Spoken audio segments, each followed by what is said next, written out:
दुद्धा जी जो थे मेड़ता के राजा, या जो मीराबाई के दादाजी हैं, भगवान कृष्ण के बहुत बड़े भक्त थे। तो कहते हैं दुद्धा जी भक्त थे, तो मीराबाई का स्वभाव तो है कि घर में जैसा माहौल होता है वो माहौल बच्चों को मिलता है। तो मीराबाई भी भगवान कृष्ण को मानती थी, खूब ही मानती। एक बार की बात है, मेड़ता में बारात आई हुई थी। मीरा बच्ची थी, अपने दादा दादी के साथ में खड़ी बारात देख रही थी। बाल उत्सुकतावश, जिज्ञासावश सवाल पूछ रही थी, ये कौन है जो घोड़ी पर बैठा हुआ है? कहा गया तो दुल्हा है। घोड़ी पे क्यों बैठा हुआ है? तो इसकी शादी है। नए कपड़े क्यों पहन रखे? तो शादी में नए कपड़े पहनते हैं। किससे होगी इसकी शादी? तो वो दुल्हन है। बच्ची ने पूछते पूछते पूछ लिया, तो मेरी शादी किससे होगी? लगा दादा दादी को, यार क्या जवाब दे बच्ची को, और कुछ दिमाग में आया नहीं। वहां भगवान कृष्ण का मंदिर था पास में, भगवान कृष्ण की पूजा करती थी। मीरा भी साथ में खड़ी रहती, वो जानती थी कृष्ण भगवान, और उन्होंने कहा कि तेरे पति ये है, भगवान श्री कृष्ण है। कहते मीराबाई ने इस बात को थोड़ा सीरियस ही ले लिया। मीराबाई भगवान कृष्ण को अपना पति मानते थे, सगुण पूजा करते। मीराबाई भगवान कृष्ण को अपना पति मानकर कैसी पूजा किया करती थी? सगुण पूजा किया करती। बड़ी हुई मीरा राजकुमारी थी वो मेड़ता की। राणा सांगा के सुपुत्र ज्येष्ठ पुत्र भोजराज के साथ में उनकी शादी की गई। पर मीराबाई कृष्ण भक्ति में इतने लीन हो गए थे, मारो तो गिरधर गोपाल दूसरों ना कोई वाली फीलिंग थी उनकी। उनका यह मानना था कि दुनिया में मर्द एक ही है, भगवान कृष्ण, मेरी उससे शादी हो गई। तो जब वो ससुराल गए अपने, तो उन्होंने अपने पति को भी कहा कि ठीक है, सांसारिक जीवन चक्र है, सारे रिश्ते नाते निभाने ही पड़ते हैं, विधि विधान जो है वो सारे करने पड़ते हैं।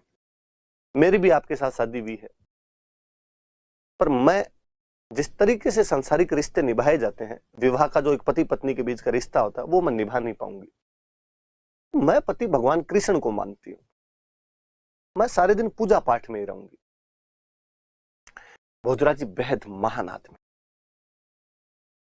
भोजराज जी ने कहा मीराबाई को, निश्चिंत रूप से पूजा पाठ कीजिए, आपको इधर सांसारिक मोह माया की तरफ ध्यान देने की आवश्यकता भी नहीं।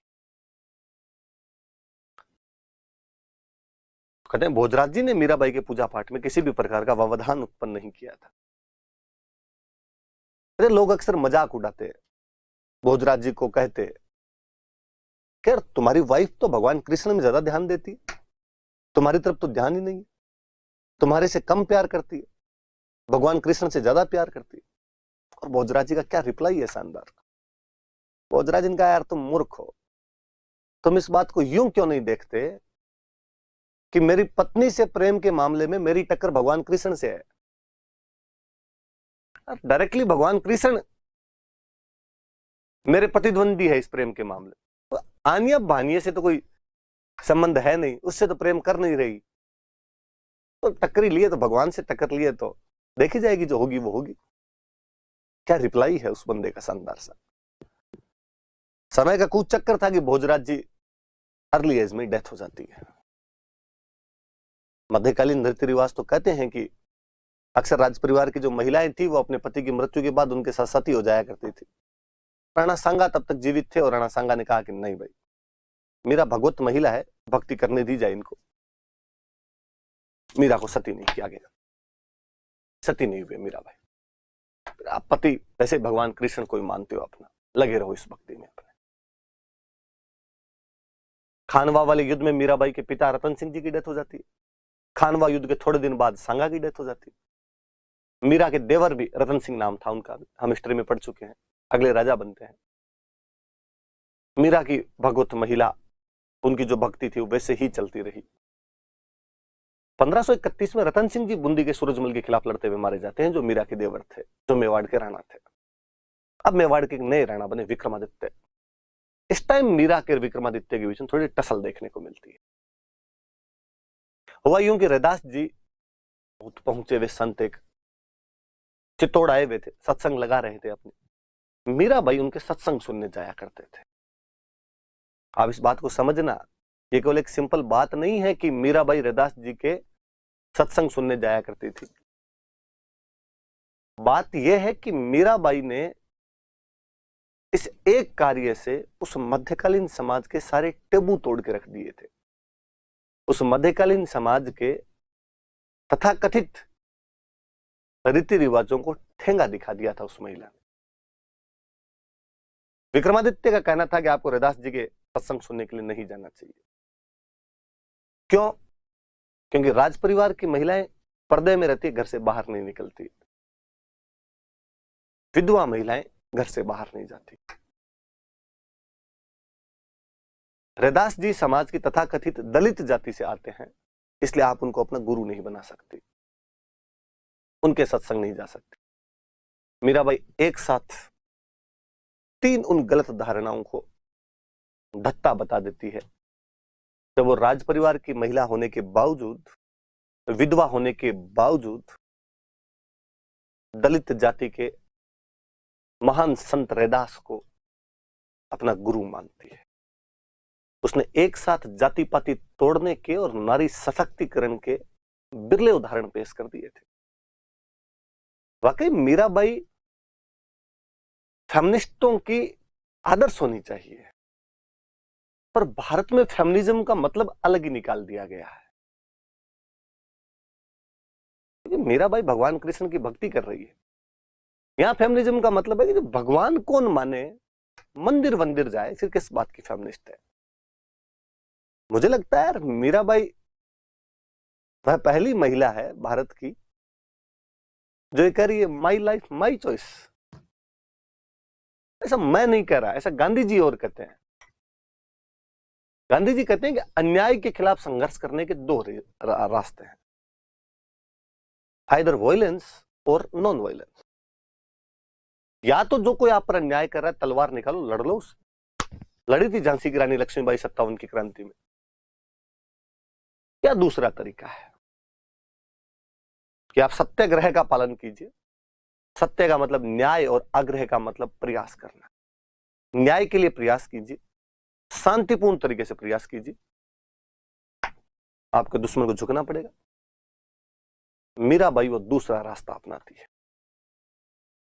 गांधी जी कहते हैं वो अन्याय के खिलाफ संघर्ष करने वाली प्रथम सत्याग्रही महिला थी। गोपीनाथ शर्मा कहते हैं कि मध्यकाल की राजपूत नारियां जहां जोहर जैसी प्रथाओं के माध्यम से बताती है कि वो अपने कर्तव्य पालन का रास्ता अपनाने में कभी पीछे नहीं हटी, अपने पतिव्रता धर्म को निभाने के लिए उन्होंने खुद को अग्नि की लपटों को ही समर्पित कर दिया था। उसी कुल के अंदर जन्म लेकर मीरा भी इसी बात को दर्शा रही है कि कृष्ण भक्ति के मामले में वो किसी प्रकार का समझौता करने के लिए तैयार नहीं है। कहते विक्रमादित्य ने जब वहां ज्यादा तंग करना शुरू किया तो मीराबाई वापस मेड़ता आ गए। उनके ब्रदर जयमल यहां पे राज किया करते थे, अपने भाई जयमल के पास में आ गए। थोड़े दिन रहे यहाँ पे और फिर एक दिन जयमल को कहा कि मैं भगवान कृष्ण के धाम घूमना चाहती हूँ, जहां जहां भगवान कृष्ण के मंदिर है वहां वहां जाना चाहती हूँ, पधारो। राजा की बहन कहे कि मुझे जाना है और नहीं जाए, फिर राजा की बहन होने का मतलब ही क्या निकला। कहते मीराबाई मथुरा गए, वृंदावन गए, गोकुल घूमते घूमते द्वारिका चले गए। कहते जब द्वारिका चले गए थे मीराबाई तो साथ वाले उनके साथ में पूरी टीम गई हुई थी उन दिनों में। उन बाकी कहा कि आप लोग मेड़ता चलो, मैं थोड़े दिन यहीं रहूंगी, फिर आऊंगी। आ गए बाकी वाले लोग। जयमल ने पूछा क्या हुआ? मेरा द्वारिका रुक गए। कोई बात नहीं, आ जाएंगे। उस साल मेड़ता में बहुत भयंकर अकाल पड़ा। जयमल ने पंडित जी से पूछा कि पंडित जी अकाल क्यों पड़ गया? पंडित जी ने कहा कि मीरा जैसी भगवत महिला किसी जगह को छोड़ के चली जाए, वहां भगवान राजी कैसे रह सकते हैं? जयमल को फील हुआ। जयमल ने 5 ब्राह्मण भेजे कि जाओ मीराबाई को द्वारिका से वापस बुला कर लाओ। वैसे भी उनको गए हुए कई दिन हो गए। ब्राह्मण वहां गए और उन्होंने कहा कि मीराबाई, जयमल ने वापस बुलाया, वापस चलिए आप। मीरा ने कहा कि नहीं, अब अंतिम समय नजदीक है, मैं भगवान कृष्ण के चरणों में अपने प्राण त्यागना चाहती हूँ। सब कुछ इसी को माना है तो इसी को समर्पित किया जाए। उन ब्राह्मणों ने कहा आप नहीं जाओगे तो जयमल मारेगा हमें। वो घुसने नहीं देगा मेड़ता में। हम भूख हड़ताल पे बैठ रहे हैं, चलो तो चलो, नहीं तो हम भी मरेंगे, यही मरेंगे। मेरा को लगा कि यार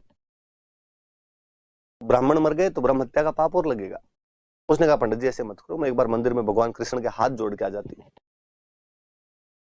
फिर चल लेंगे। कहते हैं मीराबाई उस मंदिर के अंदर गई और वापस बाहर नहीं निकल पाई।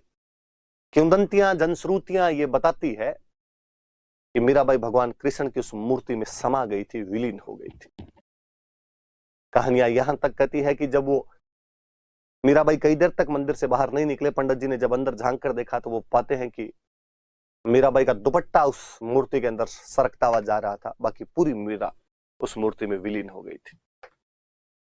पूरी जिंदगी भगवान कृष्ण को अपना पति मानती रही, उनका स्मरण करती रही, उनकी सगुण पूजा करती रही, अंतिम समय में स्वयं को कृष्ण से एकाकार कर देती है। हम कहते हैं कि या तो राधा ने भगवान कृष्ण से इतना टूट कर प्यार किया था, या मीरा करती है। इसलिए हम कहते हैं कि वो राजस्थान की राधा है, राजस्थान की राधा कहा जाता है उनको। थोड़ी सी ये बातें ध्यान रखना।